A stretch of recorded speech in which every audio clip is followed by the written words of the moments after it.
how these various technologies are going to transform us over the course of the next 5, 10, and 25 years. Over 500 scientists participated in it. And it is the goal of GESDA to use the future to build the present and to anticipate, accelerate, translate, and broaden the benefits of science and technology. So you are encouraged to pick up a printed version of the book, which is done at the sign-in, the registration, and also go online. The interactive platform is a place for the community to gather, to learn more, to share information, and to dialogue. And it is anticipated as a evolving tool. And so please keep coming back to it as well. So we are engineering pathways for radical health extension. And, you know, it's interesting to start out by just acknowledging that we're already in a time of increasing lifespan and health span, for that matter. We've gone from an average lifespan of 30 years at the beginning of the 19th century to 40 years at the beginning of the 20th century to 72.8 now in 2021. Those numbers, of course, hide the gross inequalities and inequities that existed across geography, across gender, across socioeconomic status. The good news is that on average, the entire world now enjoys a longer life expectancy than the richest country did just 100 years ago. And those trends are expected to continue as sanitation and medicine and lifestyle changes and wealth reach more and more people. I just noticed as well that there are now an anticipated or an estimated 573,000 centenarians on the planet today. That number, of course, is also expected to grow.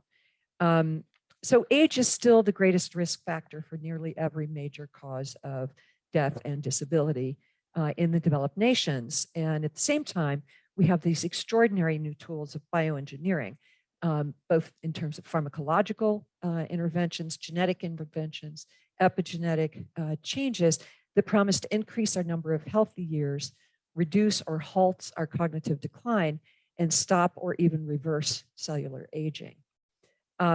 I noticed last week that they announced the creation of the Longevity Science Foundation, which we haven't had a chance to talk about yet, which are promising over $1 billion in grants over the course of the next 10 years to focus on healthy human longevity and extending the healthy human lifespan to more than 120 years. Until now, I think most people's goal has been to get us to 80 across the planet. There's a theoretical limit at 120, and Brian may tell us more about his thoughts on extending past that. I'm also noting that the focus of that foundation is very much on equity and equitable access to the tools that would enable that. Very interesting initiative I would love for you to all have a look at. One of the members of the visionary board of the foundation, Andrea Mayer, who's also in Singapore, I believe. Yes. Yeah, maybe a colleague of yours. Yes, we work very closely together. Yeah, okay. She was quoted as saying, in 5 years, healthy longevity will not exist as a lab, will not only exist as a lab-proven concept, but will be part of everyone's life in 5 years. So that's pretty interesting. So we have two parts to our conversation today. The first part is, how do we get there? And the second part is, what do we do once we are there? We have experts from science, from ethics, from economics. I'm gesturing to the monitor where I don't see my Japanese colleague, and from labor to help us sort through the issues. And so I'll be asking, where are these breakthroughs going to come from? How will society change as a result of that? And how can we ensure that boosting health span becomes a global priority and is available to all? So we're going to start with a little poll. If you can, take out your device, whatever it may be, go to Slido, SLIDO.com. This took me a minute to do the first time I tried. Oh, great. Guy is jumping right in. When it asks you to be a participant, you type in hashtag GESDA21, GESDA21, and then you should be able to see the questions. So your code, yes, enter the code here, hashtag GESDA21. And the first question is, do you want to live to the age of 120, assuming that you are of sound mind and body? So if you all will just take a minute to answer that.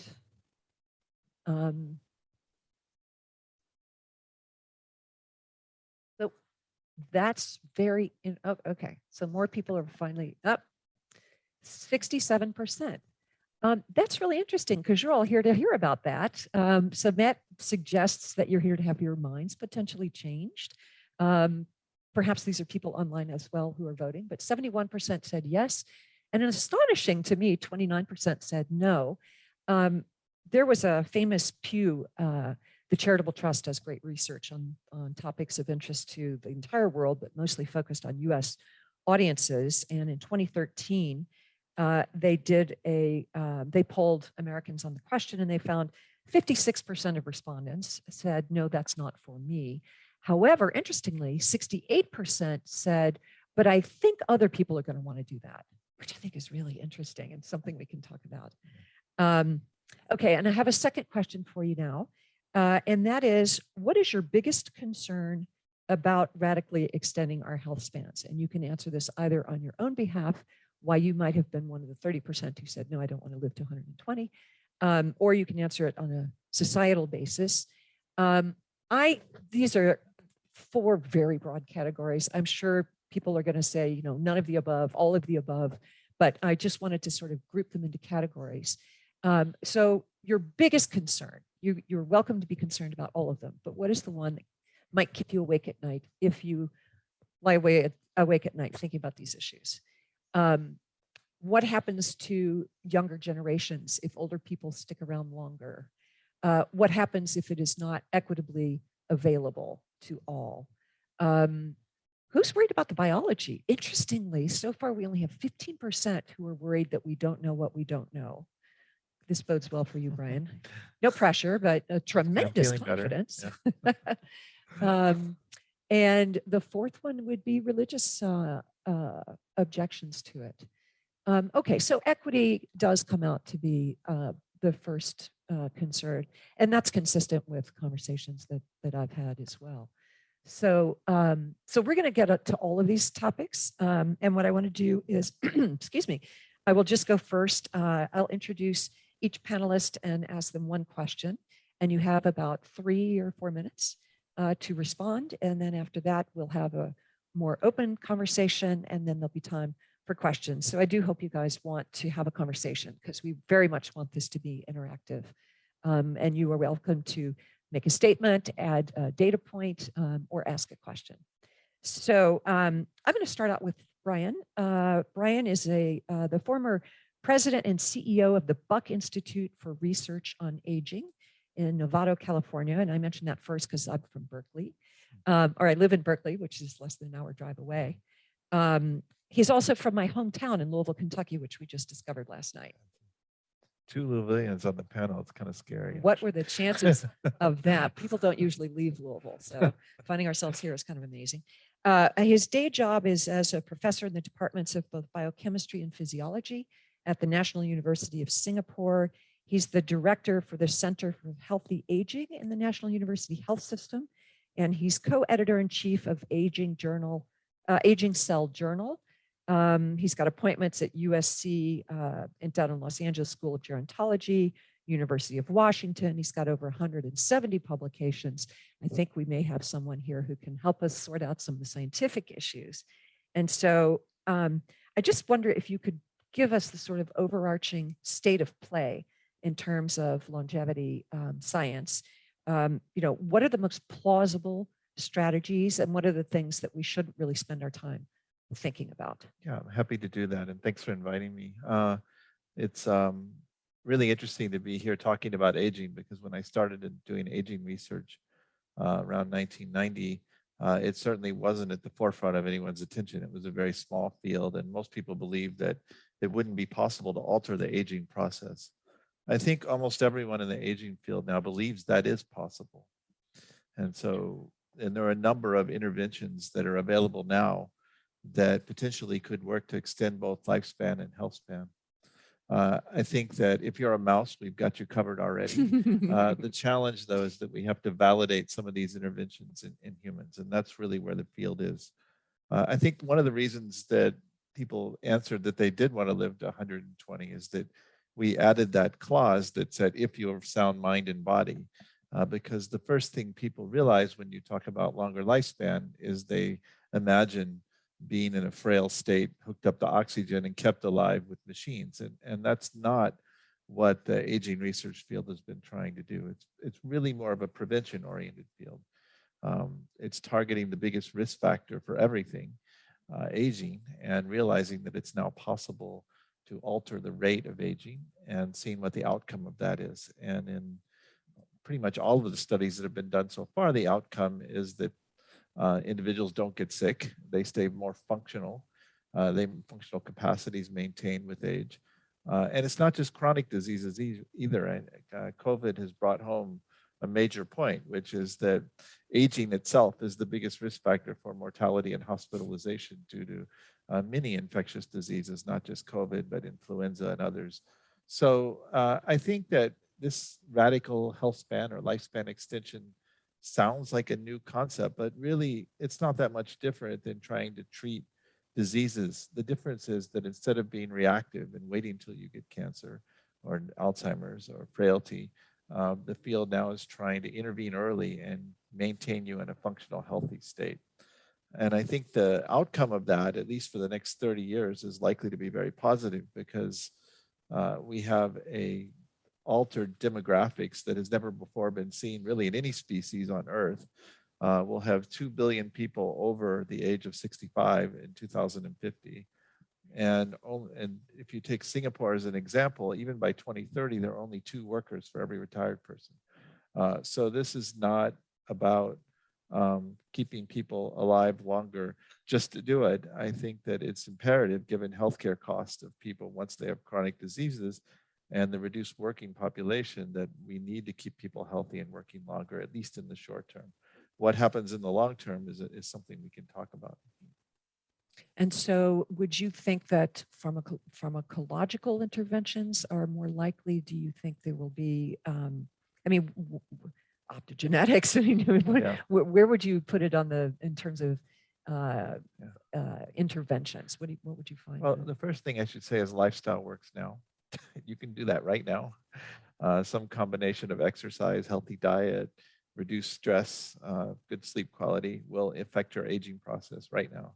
But most people don't want to do that, don't have the time or the wherewithal to do it. And what's happened is there are now a lot of pharmacological interventions and natural products and supplements that are candidates to slow aging, and they're being tested right now. I should point out that it's not just the interventions. We have ways to measure the rate of aging now, which is a major breakthrough in the last decade. So we have a ability to determine not just your chronologic age, which your passport's really good at, but your biologic age, which is how fast you're really aging. And so when you combine the interventions with the markers, you really have the possibility now to test whether aging is being affected in humans.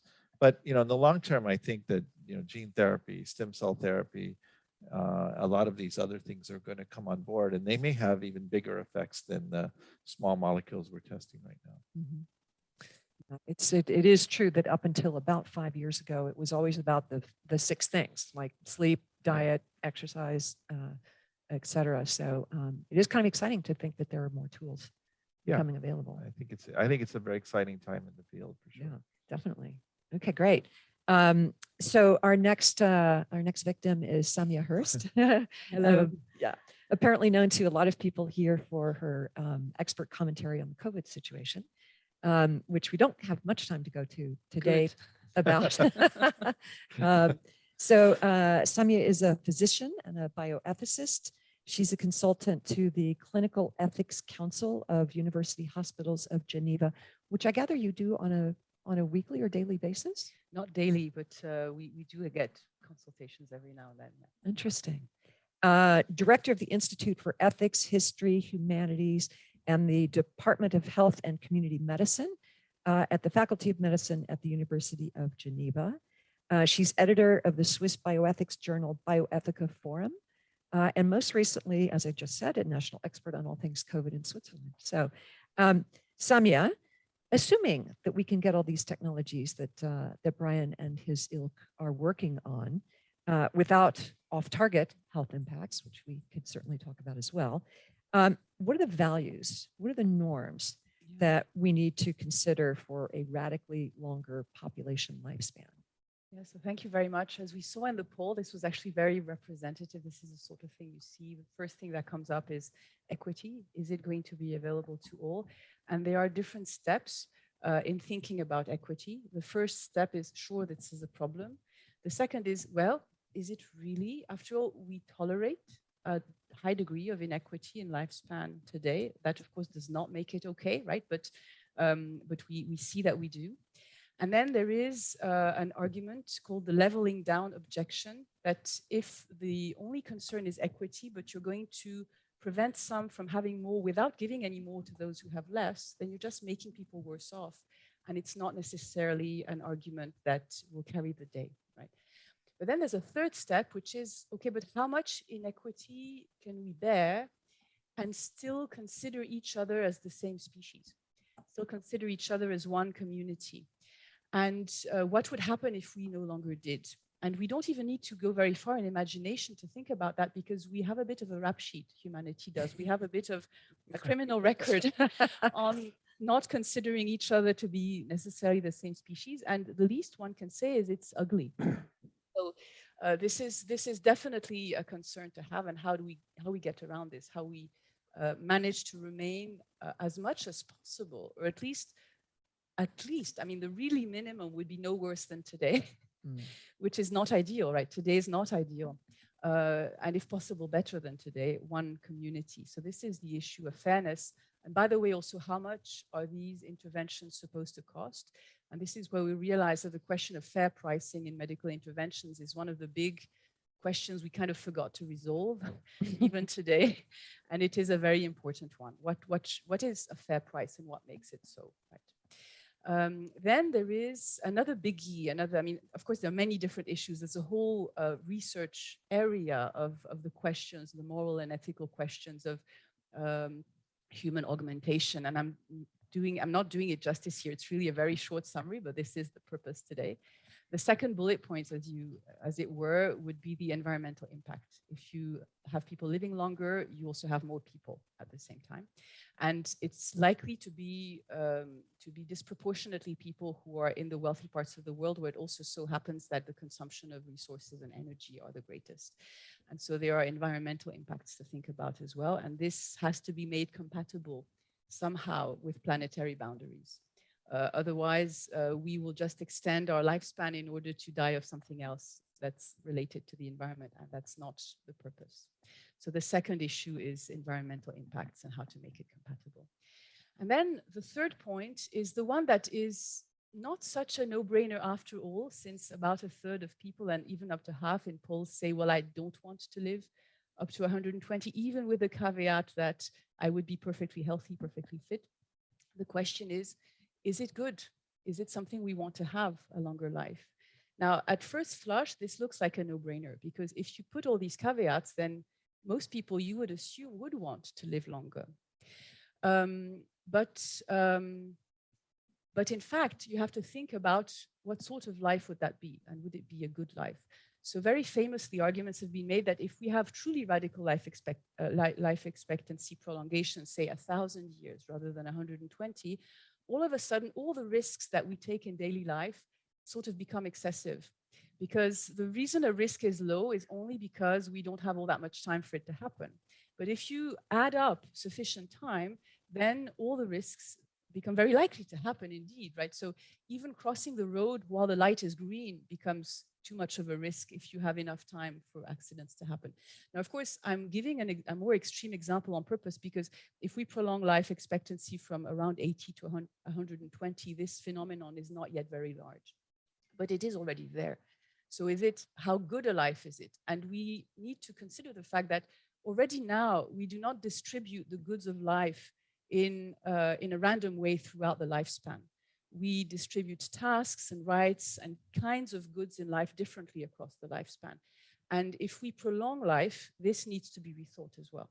It may need to be rethought anyway, but it does need to be rethought in that way. And we live in societies where, for example, a lot of the focus, a lot of the light is on paid work. We saw this in the pandemic, by the way, that paid work got a lot of the attention. And if we prolong life without modifying how work happens, it means that you end up spending most of your life doing things that are messaged by your society as less worthy. And that also makes your life not as good, right? If you are messaged as a sort of semi-second-rate citizen for most of your life, that is problematic. And there are other aspects to how good a life would it be? How do we organize biographies? If lifespan is prolonged, one cannot go without the other. If we keep the organization of our current biographies and prolong life, we will have lives that are perhaps not that good in the end. So we need to rethink that too. Excellent. Thank you. That was fast and impressive. Thank you for that. But that question of work, of course, is really central. And the importance of generating income, because one of the things that you didn't say was that if we live a very, very long life, are we going to be really poor? You know, at what point do we stop working and then become a burden? Of life. Yeah, exactly. And so that seems to be a perfect segue to you, Guy. Guy Ryder was elected to be the 10th Directorate General of the International Labor Organization. He's now in his second term. He's worked in the field for over 35 years as a leader working on the global unification of the democratic international trade union movement. He's been responsible for international labor standards and fundamental principles and rights at work. Is this issue on your radar screen?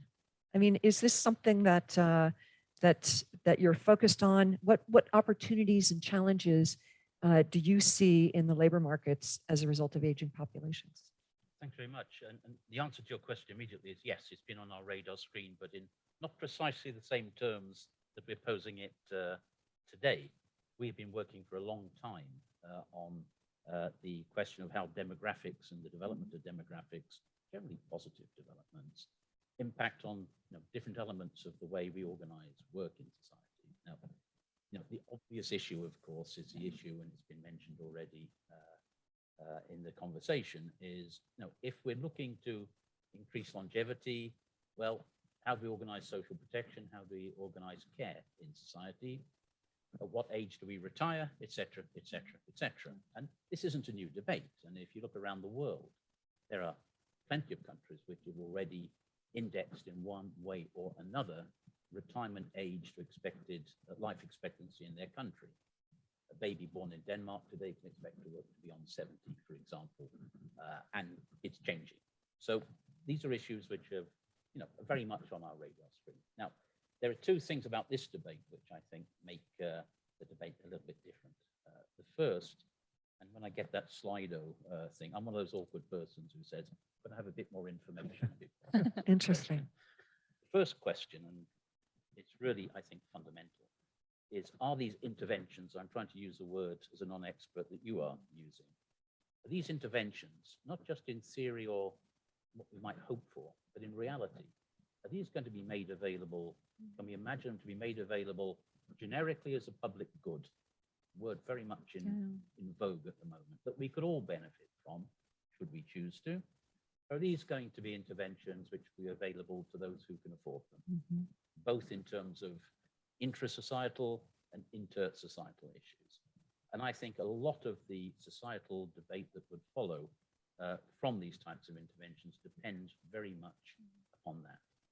The second thing which matters enormously from a world of work perspective is this distinction, and this is new, between lifespan and health span. I think it's a really helpful distinction. Now, when we introduced, I'm a Brit, as you'll have noticed, when we introduced an old age pension in the UK 110 years ago now, we set the qualifying age at an age where only 23% of people lived unto. It's what the actuarial profession would qualify as a safe bet.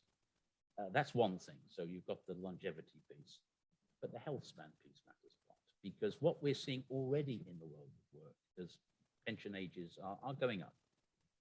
is the question of aptitude to work. We see in certain situations, in certain societies, people being required, asked to work really to the limits of what people can be expected to do. And when I go to the United States, I sort of get a feel for that just looking at people at work.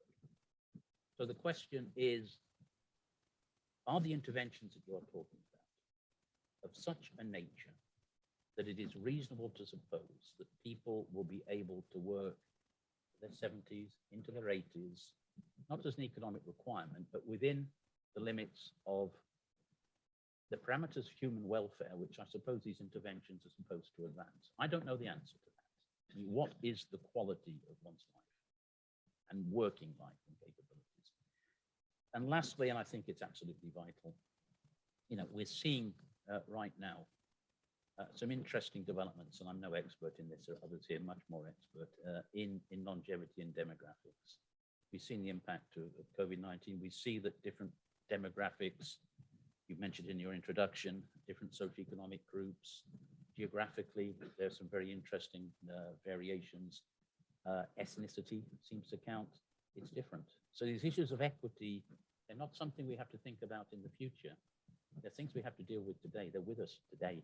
And they seem to be driving wedges between us, this one species idea, which I find very attractive. I hadn't thought of it that way. So that and much more. And my last word, without going into it, is the catastrophic inadequacies of care arrangement and our care economy. Unpaid, not just undervalued, unpaid work, which we rely on to provide care, I think has been brought to the surface by the experience of this pandemic, and that requires also to be factored into our conversation. Yeah, lots of really big, hard to solve problems here. So that brings me to our final panelist, who is with us from Japan. Good morning, good afternoon, good evening. Yes, Atsushi Seki, thank you for joining us so much. My pleasure. Both a graduate and the former president of Keio University in Japan. He's part of the Global University Leaders Forum and the Global Agenda Council on Aging for the World Economic Forum. He's had posts at Harvard, the RAND Corporation, UCLA, the International Labor Organization's Commission on the Future of Work. And he's even been honored as a Chevalier by the French Legion of Honor, which is really cool. So my question for you really goes to something that we don't often admit, and that is a lot of people think that having old people around is a bad thing. What is the impact on society and on markets of an increase in the number of older people? Okay. Thank you very much, Jane. Can you hear me clearly? Yes, well, okay. I hope you can hear us. Headphones better. It seems that I am the sort of the last speaker, and the last speaker always have an advantage and disadvantage. Advantage is I can criticize what my colleagues have said, but unfortunately, I completely agree with them, and I can't make any criticism on them. And disadvantage is, of course, all kinds of good things are already told by my colleagues, but let me make some small contributions.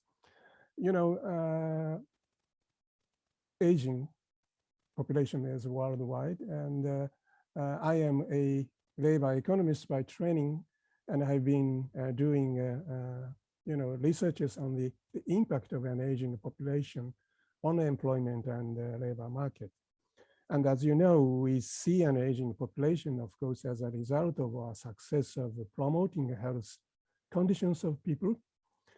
But as a result of our success, we face some problems. And as you know, one of the most serious problems we face with the aging population is the declining workforce. And, it may slow down the economic growth, both in production side, I mean the supply side, and demand side, I mean the consumption side of macroeconomy. And it may also reduce the sustainability of our social security system.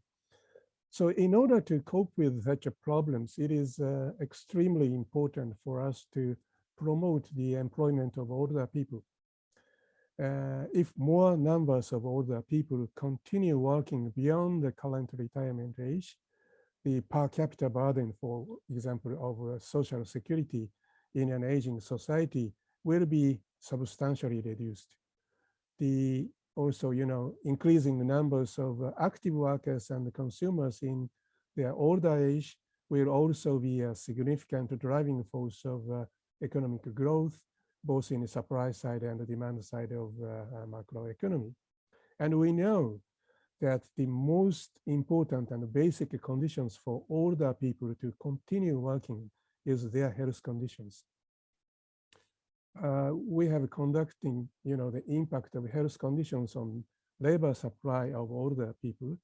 And from that empirical result, roughly speaking, if your health condition get better, then your likelihood, probability of labor force participation would be increased by 30 percentage point. And that is a very significant, impact.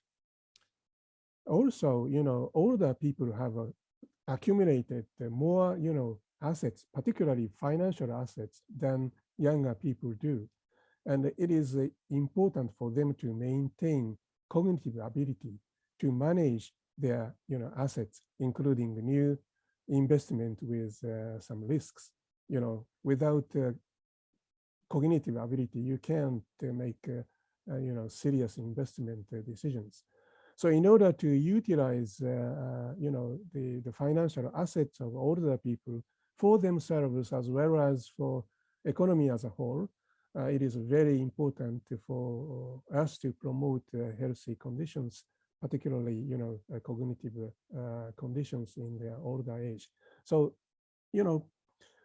as I told you at the beginning, we are facing aging. We are seeing aging population as a result of our success of promoting, health conditions of people. And in order to, again, in other hand, in order to cope with aging population, it is also very important for us to promote the conditions of health, healthy conditions of older people. Thank you. So that brings me back to you, Brian. Like, how soon until we can have an affordable intervention that allows people to maintain their health span as they age? Well, there are already interventions being tested, and there are already publications that have come out. Most of them are very small sample sizes and not what you would call beautiful clinical studies yet, but there are already studies people taking various interventions or even changing their lifestyle can actually reverse their biologic age. It's by a small number right now, 3-4 years. But think about, when I took the first biologic aging test when I was 51, and it said I was 44. And then, during the pandemic. This man has an incredibly low blood pressure, heart rate. He runs 15,000, meters on a regular basis. Well, yeah. But, during the pandemic, especially, I did more exercise and I started taking a supplement. I won't say which one because I don't want to get into details, but. Well, don't we really want to know which one you take? But now at 54, I'm scoring as 42.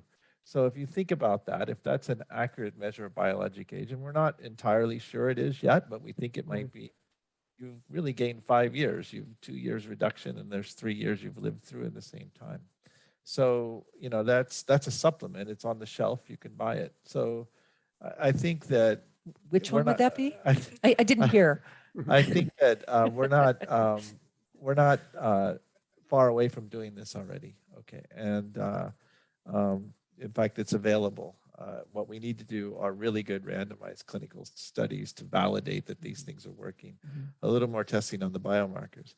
And I want to come back to this equity issue because everything we're doing in Singapore and in US is dedicated toward low-cost interventions that can be scaled and low-cost ways to measure aging biologically, which can be scaled. So that means, there may be huge impacts down the road of stem cell interventions and gene therapy, but right now that's not cost effective. So we're looking at supplements, drugs like metformin, which are off patent that cost 4 cents a day, things that could easily be moved into a population level. And that's really the goal, is how do we use Singapore as a test bed to really see how much we can push health span in a cost-effective manner.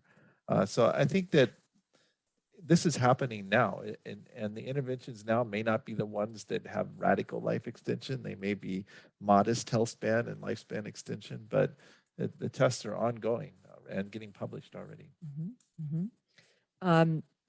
Yeah, absolutely. And so I would encourage people to investigate these things and discuss them with your doctor before you do anything like that. I know someone who actually went to Thailand and bought metformin over the counter for 4 cents a pill and started taking it without tracking their blood biomarkers and ended up with a vitamin B deficiency, which made him think he was dying, not getting younger, but in fact dying. So we still need to make sure that any of these interventions are properly tracked. Yeah, And I'm not an MD, so don't ask me. Yeah. And it also is interesting, if you wanted to track your blood biomarkers, how would you recommend doing that? There are actually a number of companies you can go to now to look at various biomarkers of aging. And you either have to go to your doctor and give blood, or in some cases, just spit on a piece of paper and send it in like you would do a genetic testing thing.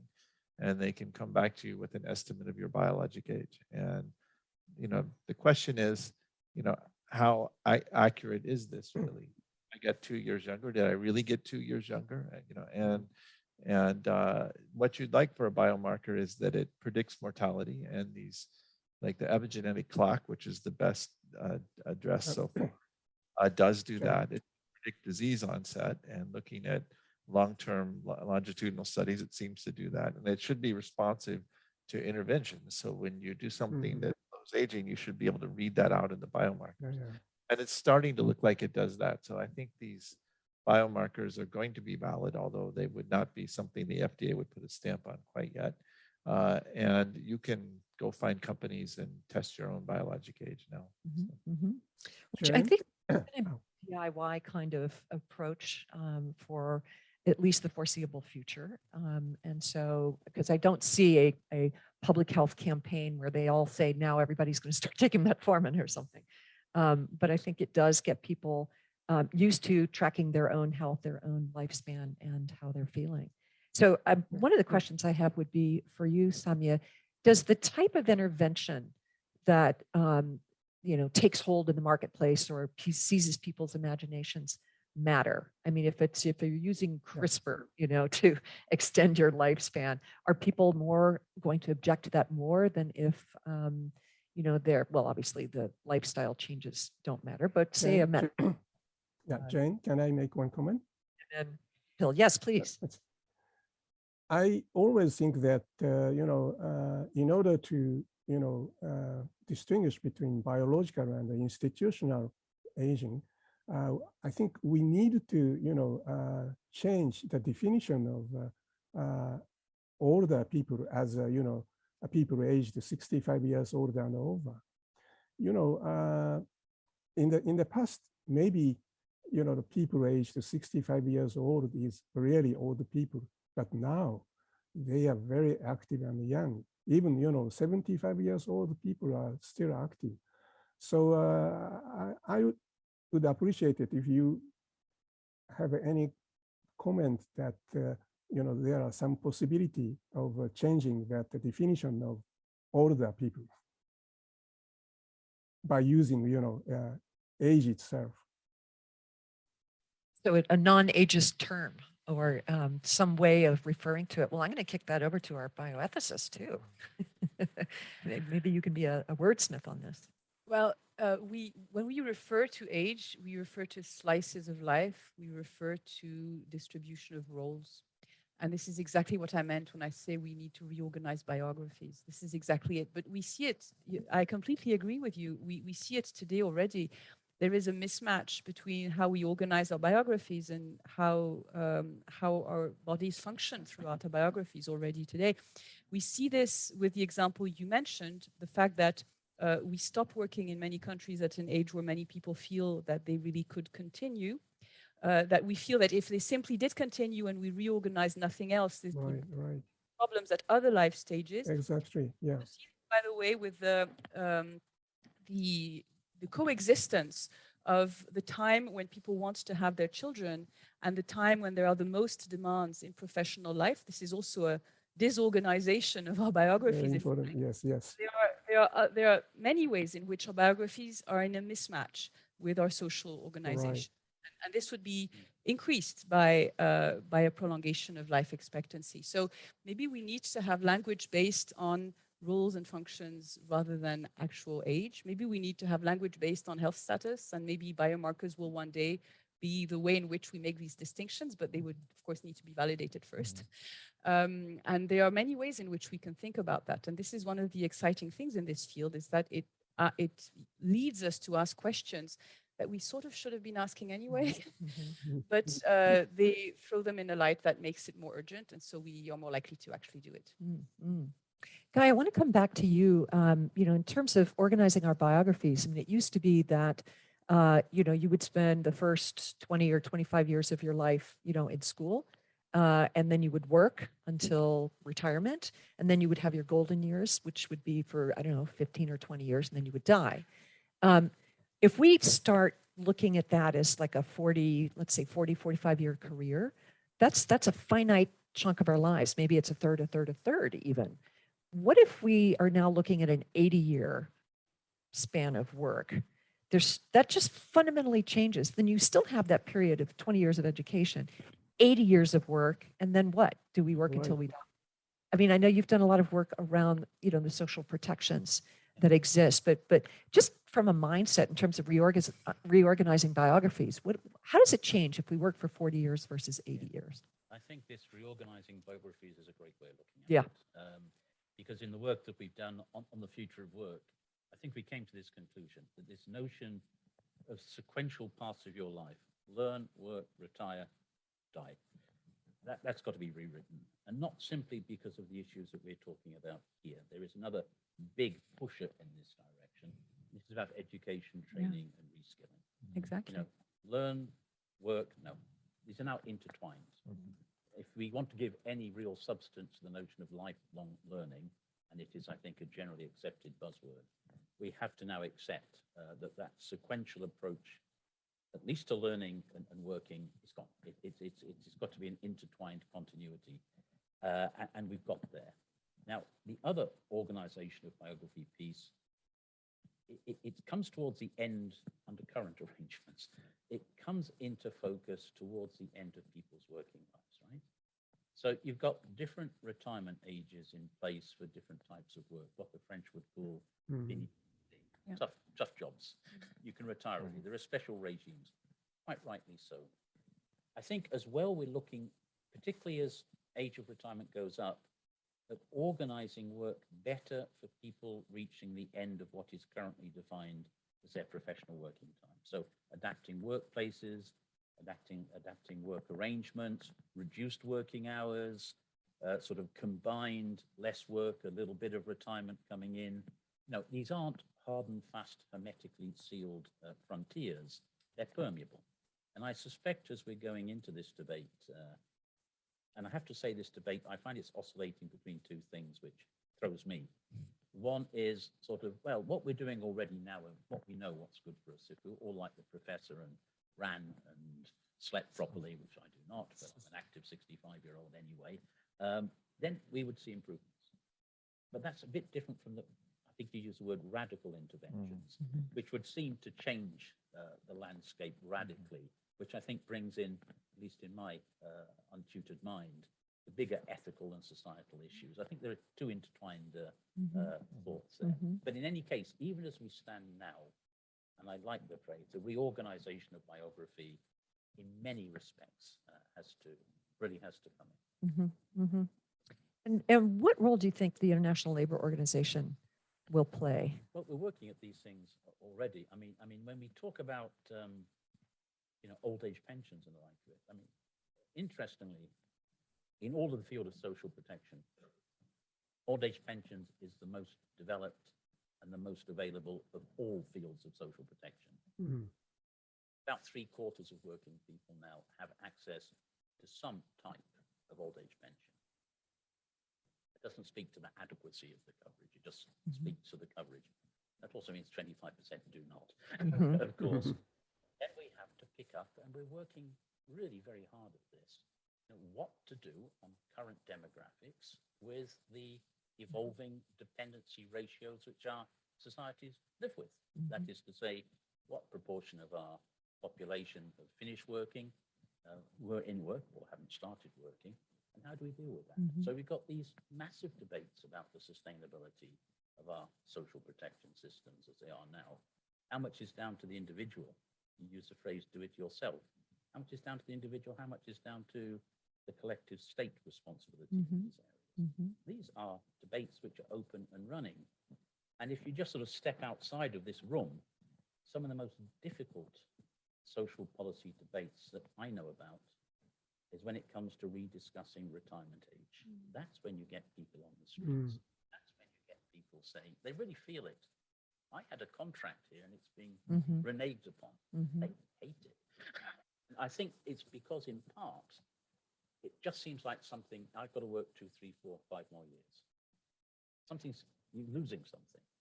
And there isn't the positive narrative about how the latter part of one's individual biography can be arranged. And that's why I think this sort of, let's say, cross-cultural, cross-discipline debate, it's got to be got out there.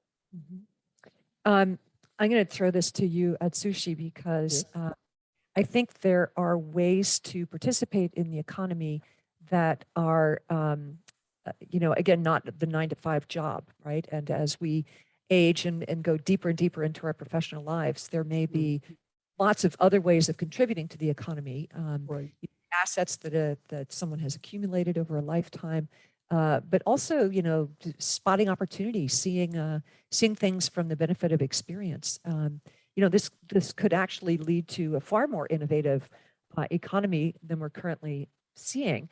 And before you answer, I'm just going to say we have about 10 minutes left, 9 minutes left in this session. I would love to hear from you guys, the kinds of questions that you would be asking these people, any thoughts that you might have. And also, let's ask the online audience if they have any questions as well. If you could just signal to the woman in the back who's got a microphone that you'd like to speak, and then we will come to you. So after you, Atsushi-san. Thank you very much, Jane. I think you're right. I mean, you know, all the people can contribute economic society in many ways. One as a workers, and one as a, you know, investors, and one as a sort of, you know, social workers. For example, in an aging society, we are seeing anyway shrinking workforce. So we cannot rely on you know, public officers in local government. I mean, we have many, you know, social services in local community, but we cannot have enough numbers of, you know, the government, I mean, local government officers to provide these services. So in that situation, I think people help each others. And in that sense, older people who have, for example, you know, experiences in a business community can, for example, you know, teach young people at the school, or, you know, even relatively younger older people will be able to provide with more older people with, you know, care services.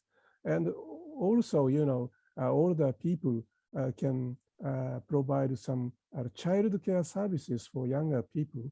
And so these are just some examples, but in many ways, I think, you know, older people will be able to, you know, provide many, you know, valuable services in a society, not only in, you know, commercial areas, but also in public areas. Thank you. So interesting. And, you know, I apologize. I know you have a question. I'll get to you in just a second. But this question that's come online, Max Planck said, science progresses one funeral at a time. So what happens with this idea that people need to time out, age out, move on so that new ideas and new energy can come in? This is a science innovation question, Brian. So that's for you. Well, I think that's more of a challenge of academic science than it is aging, in a sense that we have not done a good job historically of distributing power and resources to younger people when they have great ideas. People and senior people in the field tend to consolidate and hold on to power, and their hypotheses stays at the forefront for that reason. That's kind of an academic issue. I think that the challenge, I think one of the things we assume is that people lose creativity, they lose entrepreneurship abilities, they lose innovative powers as they get older. And I think, first of all, that's way overstated. I don't believe that to be the case in many contexts. The second is that if we slow aging, I think we will also slow cognitive decline that happens with aging. So you won't have healthy people that are still getting dementia. It's all one interconnected thing. So I think that we talk about labor as well, and we talk about forcing people to work longer, but we also force people to retire when they don't want to. And this is a very ageist policy that I think has to change, especially in the current demographics. So as long as people are functional, they're still contributing.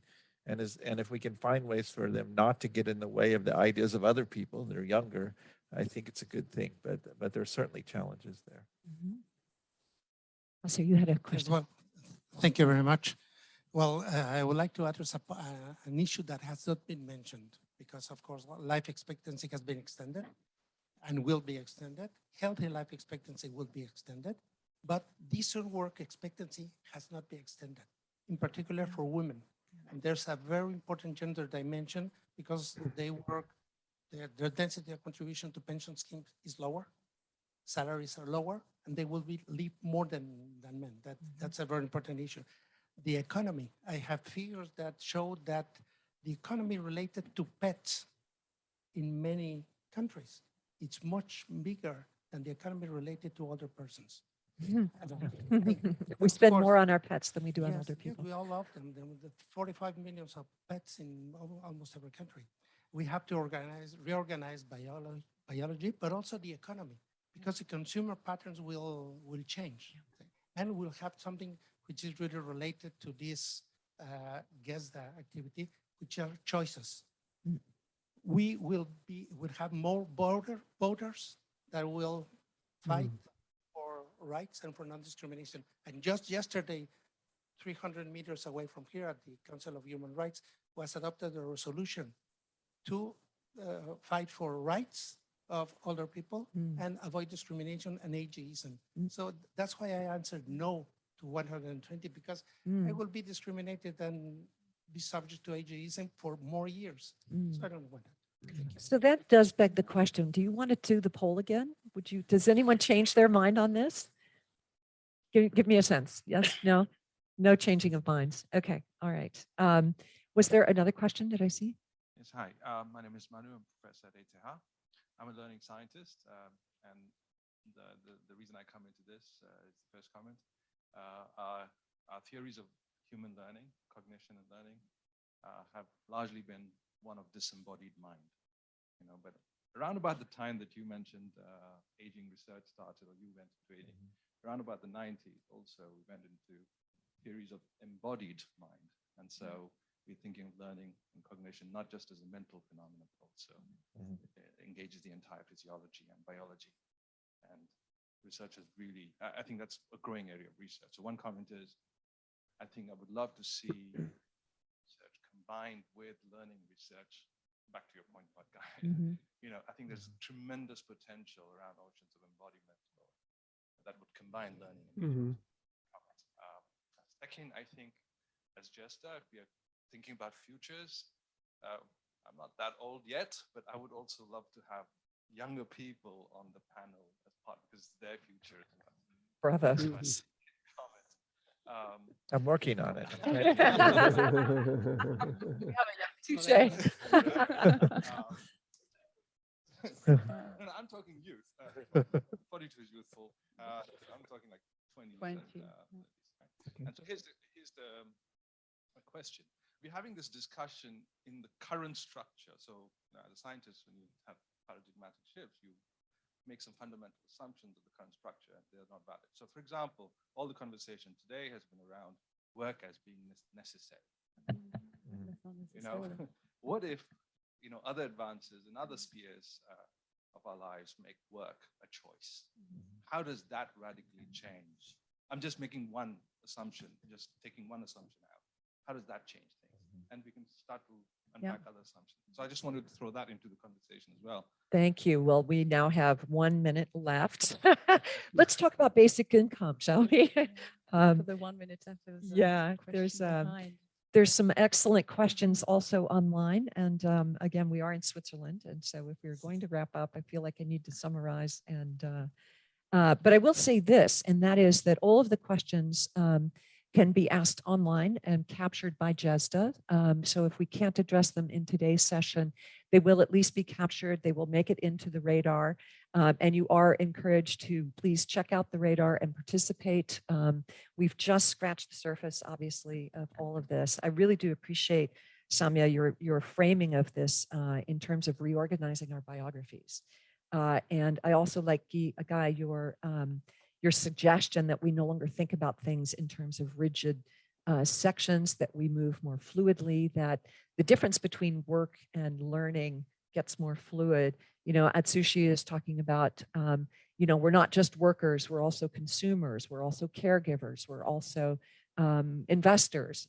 You know, I think a lot of our worry around aging is stuck in 20th and all the previous century thinking. And that if there's anything we've learned, it's really a time to completely radically change our thinking as we radically engineer our lifespans. And that sounded like such a great place to stop. Maybe I'll just do that. Anyway, thank you to Atsushi in Japan, to Guy Ryder, to Samya Hurst, to Brian Kennedy. I really look forward to continuing the conversation. Thank you all for coming and for your amazing questions. I do regret we didn't have a chance to get to more of them, but GESDA is going to be capturing them, and the conversation continues, presumably for many, many, many decades to come. So